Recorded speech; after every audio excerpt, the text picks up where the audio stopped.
বিসমিল্লাহির রহমানির রহিম। আসসালামু আলাইকুম সুপ্রিয় শিক্ষার্থী বন্ধুরা, আশা করি আমরা সকলে ভালো রয়েছি। আবারও স্বাগত ম্যাথ অ্যান্ড সায়েন্স অনলাইন ইউনিভার্সিটিতে। প্রিয় শিক্ষার্থী বন্ধুরা, তোমরা আজকে থাম্বনেলে যে বিষয়টি দেখতে পেয়েছো সেটা হচ্ছে যে জাতীয় বিশ্ববিদ্যালয় অনার্স প্রথম বর্ষ পরীক্ষা হচ্ছে 2025 এবং 2025 সালে পরীক্ষাটি অনুষ্ঠিত হতে যাচ্ছে 2026 সালে। তো তার এই ধারাবাহিকতায় আমরা প্রত্যেকটি বোর্ড পরীক্ষার 3 মাস 4 মাস আগে থেকে ইনশাআল্লাহ সাজেশনগুলো দেওয়ার চেষ্টা করি।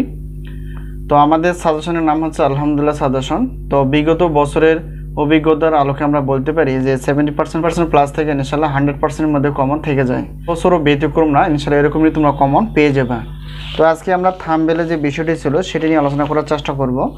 যেহেতু অনার্স প্রথম বর্ষ থেকে নতুন সিলেবাস তৈরি করেছে জাতীয় বিশ্ববিদ্যালয়, তো নতুন সিলেবাস এবং পুরাতন সিলেবাসের আলোকেই কিন্তু আমরা সাজেশনগুলো তৈরি করতে পেরেছি। তো নতুন সিলেবাসের নতুনভাবে যেগুলো তৈরি করা আছে বা যেই প্রশ্নের ধরন বা যেই ক্যাটাগরি সেভাবে আমরা তৈরি করেছি, এবং পুরাতন সিলেবাসের যেগুলো যেভাবে ছিল সেভাবে আমরা তৈরি করেছি।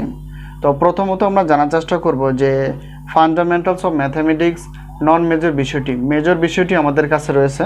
তো আজকে আমরা নন মেজর বিষয়টি আলোচনা করতে যাচ্ছি, ফান্ডামেন্টালস অফ ম্যাথামেটিক্স, নতুন সিলেবাস এবং পুরাতন সিলেবাস। প্রথমে আমরা দেখব যে পুরাতন সিলেবাসে কয়টি চ্যাপ্টার ছিল, নতুন সিলেবাসে কয়টি চ্যাপ্টার করা হয়েছে, এবং পুরাতন সিলেবাসের প্রশ্নের ধরন কেমন ছিল এবং নতুন সিলেবাসের প্রশ্নের ধরন কেমন হবে, আর আমাদের সাজেশনের সম্মানে কতটুকু সাজেশনগুলো নেওয়ার মাধ্যম।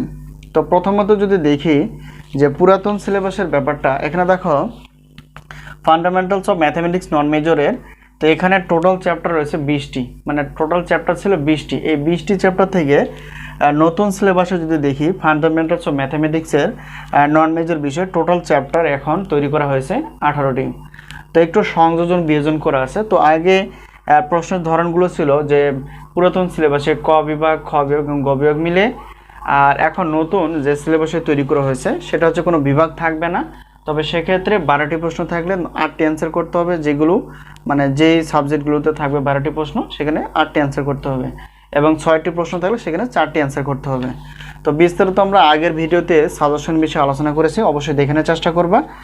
তো এখন আসি হচ্ছে যে আমাদের এখানে পুরাতন সিলেবাসে যদি বলি, তো যেহেতু ক বিভাগ রয়েছে, ক বিভাগের জন্য আমরা 30টি প্রশ্ন বাছাই করতে পেরেছি, আর খ বিভাগ প্লাস গ বিভাগ মিলেই হচ্ছে 30টি প্রশ্ন, এবং অবশ্যই চ্যাপ্টার ভিত্তিক বা অধ্যায় ভিত্তিকভাবে সাজানো গোছানো, এবং প্রত্যেকটি প্রশ্নের পাশে পার্সেন্টেজ দেওয়া আছে এবং চ্যাপ্টার উল্লেখ করা আছে। আর যদি নতুন সিলেবাসের কথা বলি, তো নতুন সিলেবাসে যেহেতু কোনো বিভাগ থাকবে না, তো সেক্ষেত্রে আমরা 30টি প্রশ্ন বাছাই করতে পেরেছি, যা সর্বোচ্চ পরিমাণ ইনশাআল্লাহ গুরুত্বপূর্ণ। তো এখন সাজেশনের মাধ্যম হচ্ছে স্ক্রিনে যে তোমরা নাম্বারটি দেখতে পেয়েছো সেটা হচ্ছে আমাদের হোয়াটসঅ্যাপ নাম্বার। এই নাম্বারের সঙ্গে তোমরা যোগাযোগ করে সাজেশন বিষয়ে জানতে পারবা এবং সাজেশনগুলো নিতে পারবা। তো প্রত্যেকটি পত্রের সাজেশনের সম্মানে হচ্ছে 105 টাকা। যদি আমাদের কাছ থেকে ক্লাসগুলো নিতে চাও বা সাজেশনের ক্লাসগুলো নিতে চাও, গুরুত্বপূর্ণ ক্লাস, সেক্ষেত্রে প্রত্যেকটি পত্রের হচ্ছে 310 টাকা ক্লাস। তো এখন বিষয়টা হচ্ছে যদি অনেকগুলো সাজেশন নিতে চাও তাহলে সেক্ষেত্রে একটা বিশাল অফার পাবা। অফারগুলো জানার জন্য স্ক্রিনে যে নাম্বারটি সেটা হচ্ছে হোয়াটসঅ্যাপ নাম্বার, অথবা আগের কিছু ভিডিও রয়েছে সেই ভিডিও তোমরা ক্লিক করে দেখে নিতে পারো যে অফারগুলো আসলে কতটুকু। তো আশা করি বিষয়টি ক্লিয়ার। তো এই মুহূর্তে আমাদের কাছে অনার্স প্রথম বর্ষ, অনার্স চতুর্থ বর্ষ, ডিগ্রি দ্বিতীয় তৃতীয় বর্ষ, প্রিলিমিনারি টু মাস্টার্স প্রথম পর্বের গণিত, পদার্থ এবং রসায়ন বিভাগের, এছাড়াও রয়েছে ঢাকা সেন্ট্রাল ইউনিভার্সিটি গণিত বিভাগের সাজেশন প্লাস সাজেশনের ক্লাস। তো আশা করি বিষয়টি ক্লিয়ার। সকলের সুস্বাস্থ্য কামনা করে সাজেশন নেওয়ার প্রত্যয় আজকে এই পর্যন্ত শেষ করছি। ইনশাআল্লাহ আবারও দেখা হবে পরবর্তী পর্বে অথবা সাজেশন বিষয়ে। তো সেই পর্যন্ত তো আবারও দেখা হবে পরবর্তী পর্বে গণিত ক্লাস অথবা সাজেশন বিষয়ে। তো সেই পর্যন্ত ভালো থেকো, আল্লাহ হাফেজ।